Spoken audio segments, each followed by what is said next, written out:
Olá, bem-vindos à primeira temporada da UP Doctoral Careers, podcast Discovering My Careers. Ao longo dessa temporada, eu e outros estudantes de doutoramento da Universidade do Porto iremos conversar com profissionais de diferentes contextos de trabalho sobre as suas carreiras, a partir daquilo que têm em comum, o grau de doutoramento. Esperamos que as partilhas que aqui irão surgir inspirem você sobre os possíveis percursos que podem ser construídos, tirando partido da realização de um doutoramento. Eu sou Stephanie Homan, estudante de doutoramento em História da Faculdade de Letras da Universidade do Porto, e estarei conduzindo esse episódio na companhia do nosso convidado, o Dr. Fabiano Bracht. Doutorado em História pela Faculdade de Letras da Universidade do Porto e atualmente investigador da mesma faculdade, a quem agradeço desde já a disponibilidade e aproveito para dar as boas-vindas ao UP Doctoral Careers Podcast. Antes de iniciarmos essa conversa, gostaria só de dizer que, para mim, essa é uma oportunidade para debater sobre carreira com alguém que teve parte do percurso acadêmico semelhante ao meu. O Fabiano, assim como eu, veio fazer o doutoramento no Porto, mas teve sua carreira acadêmica ainda iniciada no Brasil. E, portanto, além de realizar sua investigação de doutoramento aqui, também se encontrou migrando para outro país, fator que potencializa outros aspectos da vida. Obrigada, Fabiano. Seja bem-vindo. Obrigado, Stephanie, pelo convite. Eu agradeço muito a oportunidade de poder participar dessa iniciativa da Universidade do Porto. Como já disse, eu sou doutorado em História pela Faculdade de Letras da Universidade do Porto. O meu campo de especialidade é a História e Filosofia da Ciência. Eu tenho trabalhado nos últimos quase 15 anos com a forma como o conhecimento circula e dentro dos campos da história natural, da filosofia ou de outros campos da história da ciência e da tecnologia. E principalmente tenho trabalhado com aspectos que incidem sobre a forma como a transmissão e circulação de conhecimento afetam a sua própria produção e uma série de outros aspectos relativos à maneira como as sociedades trabalham o conhecimento e a forma como utilizam o conhecimento para a resolução de seus problemas. Eu fico muito feliz de poder participar, digo mais uma vez, e o que eu puder dizer que seja útil aos estudantes de doutoramento, estou aqui à disposição. Obrigada. Agora que já nos apresentamos, eu vou fazer a primeira questão. Qual é a palavra que surge imediatamente à mente quando pensa em doutoramento? Sinceramente, apneia. É o que vai fazer, é o que fazem os estudantes de doutoramento. Mergulham e preparam-se para ficar lá muito tempo, imersos. E eles têm de sentir aquilo e viver aquilo muito intensamente, porque é uma fase muito difícil, mas também uma fase muito reveladora das nossas potencialidades. Descobre-se muito a respeito de si mesmo no processo de doutoramento e descobre-se muito a respeito do que pode vir a querer para o resto da vida. Talvez uma das fases, para quem escolhe esse percurso, é uma das fases mais definidoras, não só no processo da vivência da vida, mas também no processo da carreira. Falando em percurso, como foi o teu percurso como estudante de doutoramento? Tivesse bolsa de doutoramento ou fizeste parte do Estatuto de Aluno Trabalhador?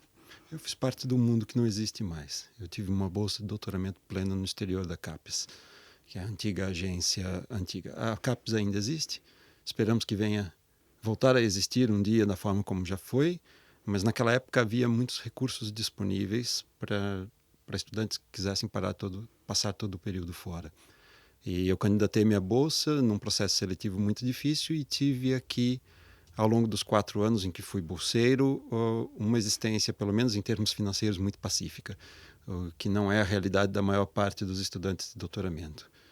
E isso, eu admito, faz toda a diferença, porque um doutoramento é uma coisa de tal forma imersiva e de que faz com que a pessoa esteja sempre tão concentrada naquilo que levar qualquer outro aspecto da vida em paralelo sempre se faz de forma não completa.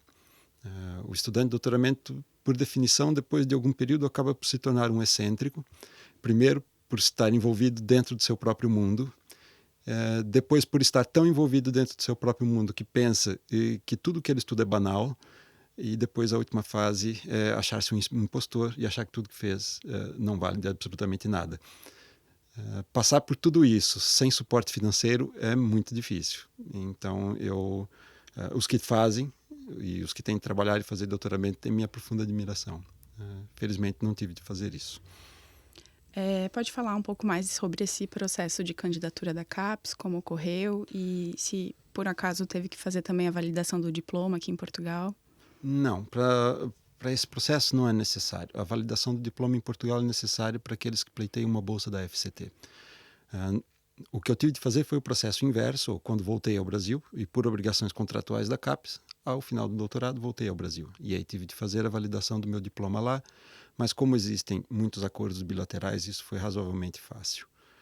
O processo da CAPES era um processo comum de candidatura a bolsas de doutoramento, em que envia um projeto, envia seu currículo, e aquilo é avaliado por pares, um conjunto, um painel de avaliação, e depois sai lá um resultado. A diferença daquele processo da CAPES naquela época é que não fazia diferença entre as diversas áreas do conhecimento e era do tipo, aquilo que a União Europeia chama de construção bottom-up, quer dizer, a partir do que é submetido, o financiamento é concedido sem a necessidade de os projetos estarem inseridos em áreas temáticas específicas. Então, isso também me deu muita liberdade para poder elaborar o projeto de acordo com aquilo que eu mesmo queria fazer. Muito bem. Qual foi o impacto da escolha pelo curso de doutoramento em História na sua carreira e no seu trabalho atual? Eu ganho menos hoje.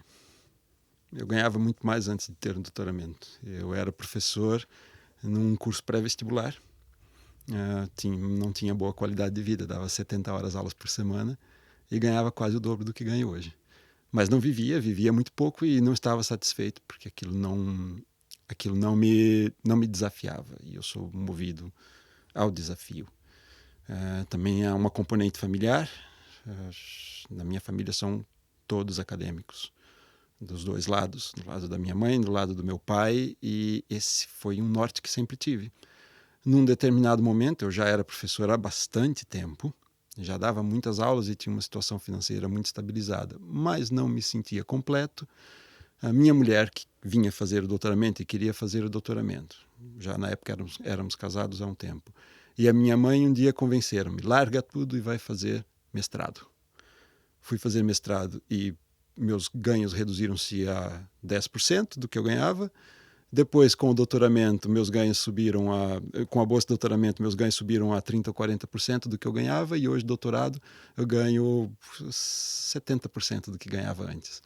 Mas eu diria que é incomensurável.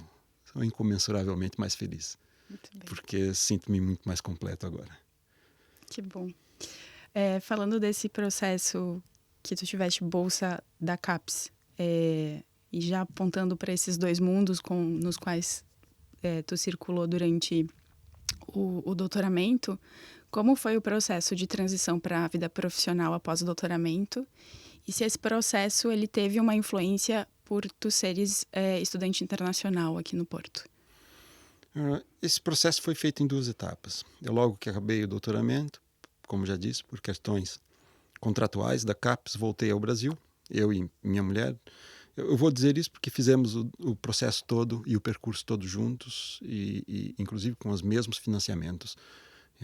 E isso é possível se pensar, se fazer o planejamento familiar desde este processo. E voltamos ambos para o Brasil para poder cumprir os trâmites contratuais. Tínhamos de ficar um tempo no Brasil, reconhecer o diploma e trabalhar por lá.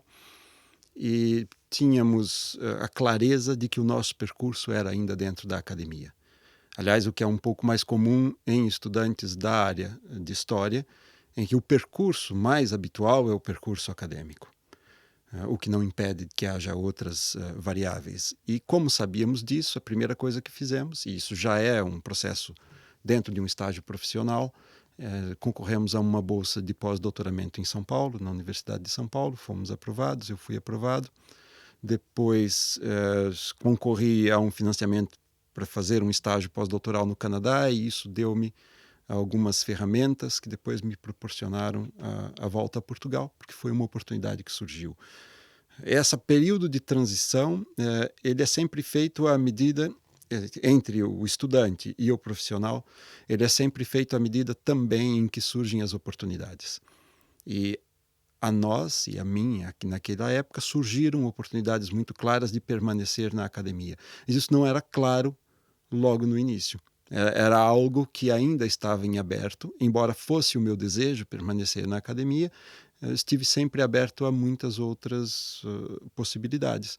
E esse também é um caminho possível, mesmo para áreas muito mais voltadas à investigação, como é a área de história. Mas isso é claramente possível também. Muito bem.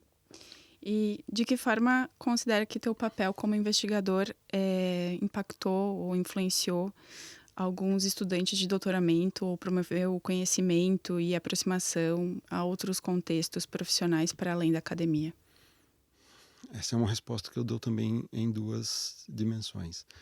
Dentro do processo de investigação e na produção de conhecimento, isso sempre ocorre, porque um dos pré-requisitos para que algo produzido seja considerado conhecimento, e aí falo pelo meu campo de investigação, que é justamente esta área, é o da circulação. O conhecimento e a produção de conhecimento é essencialmente uma prática comunicativa. Ou seja, produzir conhecimento e engavetá-lo e ele não sair de lá não pode ser considerado produção de conhecimento. Se não circula, não é conhecimento. Essa é uma condição sine qua non. Então, a partir do momento em que põe seu conhecimento a circular e em debate, isso impacta diversas categorias de pessoas, necessariamente muitos estudantes que, ao buscarem referências para suas próprias investigações, também acabam por beber dessa fonte. É uma espécie de cadeia em que você é um dos elos e faz parte da conexão entre diversos mundos diferentes.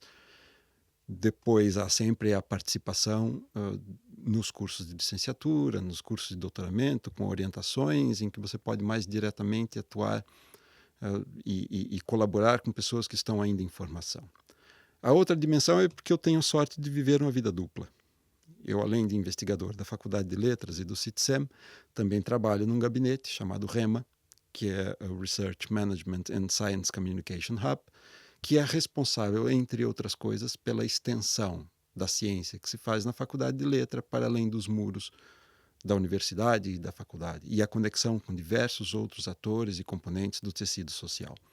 E por essa dimensão, que é uma dimensão muito específica, e nem todos os investigadores têm a sorte de poder trabalhar nessa dimensão, por essa dimensão também é, para mim e para as minhas colegas que trabalham comigo, muito mais fácil estabelecer esse tipo de ponte. Essa é uma das vantagens em se poder talvez construir um percurso um pouco mais flexível, não necessariamente aquele apenas da investigação pura. Se pode ter a oportunidade de trabalhar em conjunto com outros setores.